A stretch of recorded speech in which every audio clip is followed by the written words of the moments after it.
Hello बच्चों, let's see the question. Question says if a equal to -6, b equal to 2, c equal to -1, x equal to -4, y equal to 0, then find the value of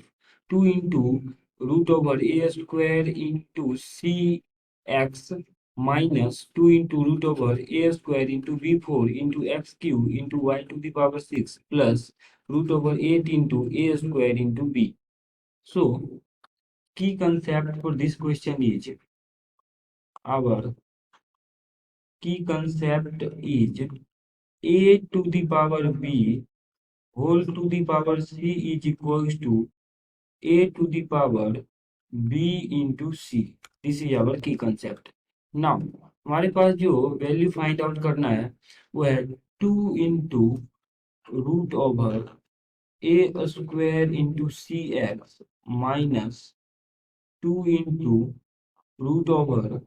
a square into b4 into x cube into y to the power 6 plus root over 8 into a square into b. अब देखिए यहाँ से इसका value निकालते हैं तो ये आ जाएगा 2 इंटू रूट ओवर ए का वैल्यू -6 है, ये आ जाएगा -6 का स्क्वायर इंटू सी का वैल्यू -1 है तो इंटू में -1 इंटू एक्स का वैल्यू -4 है तो ये आ जाएगा -4 minus 2 into root over a square यानी -6 का square multiplied by b to the power 4, तो बी का वैल्यू 2 है तो ये आ जाएगा into 2 to the power 4 into x to the power 3, तो एक्स का वैल्यू -4 है तो -4 to the power 3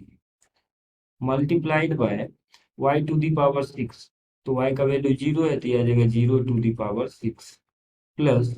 root over 8 into a square, a का वैल्यू -6 है तो -6 का स्क्वायर मल्टीप्लाइड बाय बी, तो बी का वैल्यू 2 है। इसको सिंप्लीफाई करते हैं तो यहाँ से वैल्यू आ जाएगा हमारे पास, देखिए ये जो टर्म है यहाँ 0 multiplied by 0 to the power 6 तो 0 होगा, 0 मल्टीप्लाइड बाय समथिंग तो ये होल टर्म 0 बन जाएगा। नेक्स्ट जो टर्म है बचे हुए रिमेनिंग टर्म्स उसको अगर सिंप्लीफाई करते हैं तो ये आ जाएगा 2 इंटू रूट ओवर -6 का स्क्वायर इंटू -6 का स्क्वायर को हम +6 का स्क्वायर लिख सकते हैं सिंपली मल्टीप्लाइड बाय यहाँ -4 इंटू -1 तो प्लस का 4 बन जाएगा, प्लस के 4 को हम 2 का स्क्वायर लिख लेते हैं। ये मिडिल टर्म में ये जो टर्म था ये 0 हो गया और प्लस में नेक्स्ट टर्म है रूट ओवर 8 इंटू और यहाँ से इसका वैल्यू आ रहा है -6 का स्क्वायर, तो -6 का स्क्वायर को हम प्लस के 6 का स्क्वायर लिख सकते हैं और मल्टीप्लाइड बाय यहाँ पे 2 है। अब देखिए इसको फर्दर सिंप्लीफाई करके हम यहाँ पे लिख लेते हैं तो 2 इंटू 8 इंटू 2 दैट इज 16, तो मल्टीप्लाइड में ये डायरेक्टली यहाँ पे हम 16 लिख लेते हैं तो ये आ जाएगा 16 और 16 को लिख लेते हैं 4 का स्क्वायर, तो 4 का स्क्वायर इंटू 6 का स्क्वायर ऐसा बन गया ये। अब देखिए इसका वैल्यू आ जाएगा 2 इंटू हम यहाँ पे 6 इंटू 2 को लिख सकते हैं 12, तो 12 का square whole to the power square root है तो इसका मतलब होता है पावर 1/2 प्लस यहाँ पर भी 4 इंटू 6 का स्क्वायर और इसके whole to the power 1/2 because square root का मतलब होता है पावर हाफ। अब देखिए यहाँ से हमने a to the power b to the power c का वैल्यू होता है a to the power b into c, तो उसी तरह से इसका वैल्यू आ जाएगा 2 into 12 to the power b into c यानी 2 इंटू 1/2 प्लस सिमिलरली यहाँ पे 4 इंटू 6 24 का स्क्वायर है और इसके पावर में हाफ है तो 24 to the power 2 into 1/2 simplify कर लेते हैं तो यहाँ से वैल्यू आ जाएगा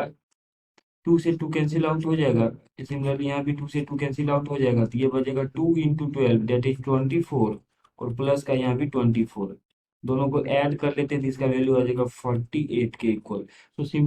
by simplification we will get value of this expression is 49 which is our final answer. Hope that you understood it well. Best of luck.